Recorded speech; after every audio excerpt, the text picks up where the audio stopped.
Is Quantum Break 2 actually happening?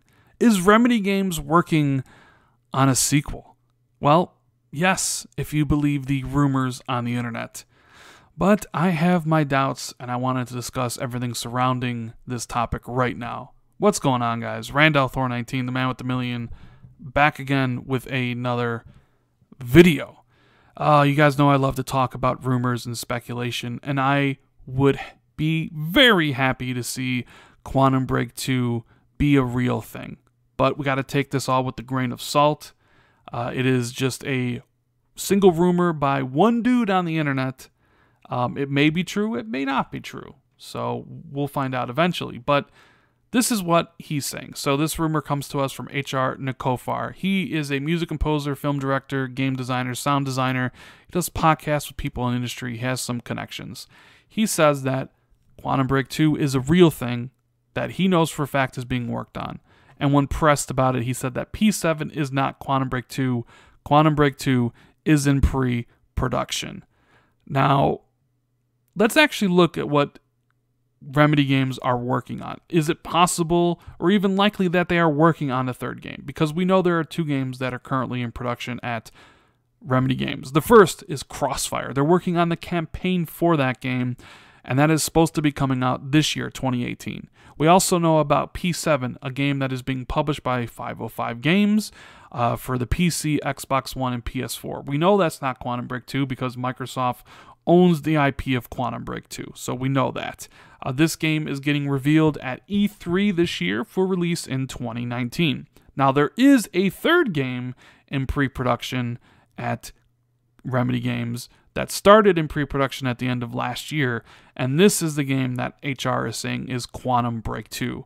So even if this rumor is true, it just started pre-production, and it probably won't see the light of day until 2021. And even if it is true, we wouldn't even know about it until probably 2020. But here's the thing. Let's talk about some of the reasons why it could be true, right? And there's a couple I can think of. Microsoft has talked recently about Quantum Break.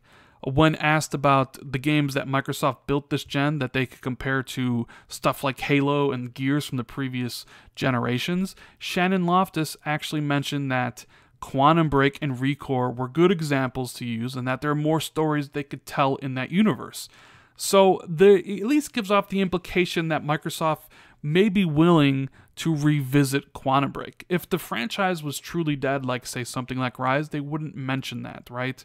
And we know that Phil Spencer, and Microsoft are trying to build content for the future. My buddy Jez Corden, he's been told that big budget single player games and things of that nature are back on the menu at Microsoft. And since Game Pass exists now for Xbox and exclusives are important, especially important to that service, what better way to do it than to fund a big AAA single player experience to help drive, subscribers to Game Pass. Those are the kind of the two scenarios where I can see Microsoft being like, okay, we need content for Game Pass. We need stuff for next generation, stuff that would look really well. We need single player content because that's what people are talking about. Remedy Games is going to be open to do something. Let's get them to do Quantum Break 2. So those things kind of line up. However, Quantum Break wasn't exactly received very well. It's got a 77 on Metacritic. It didn't sell very well.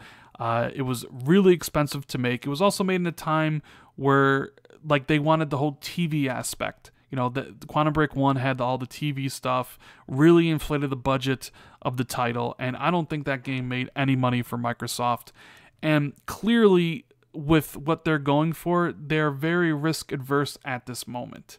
So while I would love to see Quantum Break 2 be a real thing, while I would love for Microsoft to actually fund a sequel to one of their one-and-done titles, that's right, they're one of their one-and-done titles like Rise, Sunset, ReCore, Quantum Break, games that they put out this gen and then kind of never did a sequel to, I'm just not really sure, number one, on the source, and number two, of the financial viability of it.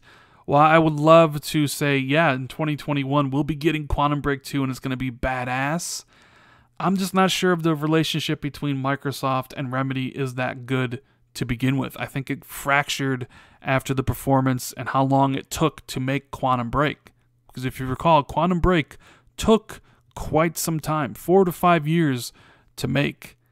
And personally, I'd rather have him make Alan Wake 2 anyways, but Alan Wake is an IP that is owned by Remedy Games and not by Microsoft. So what do you think about this situation? Would you be happy if Quantum Break 2 was a real thing for next generation, for a Game Pass title? Or would you rather see Microsoft focus their efforts on something else? Maybe a sequel to Rise, a sequel to, Sunset Overdrive, or a brand new IP. What do you think about it? Let me know in the comments below. And as always, if you enjoyed the video, hit that like button. Consider subscribing to the channel for more content. Share it out on Twitter, all that good stuff. And I'll see everybody in the next video. Later.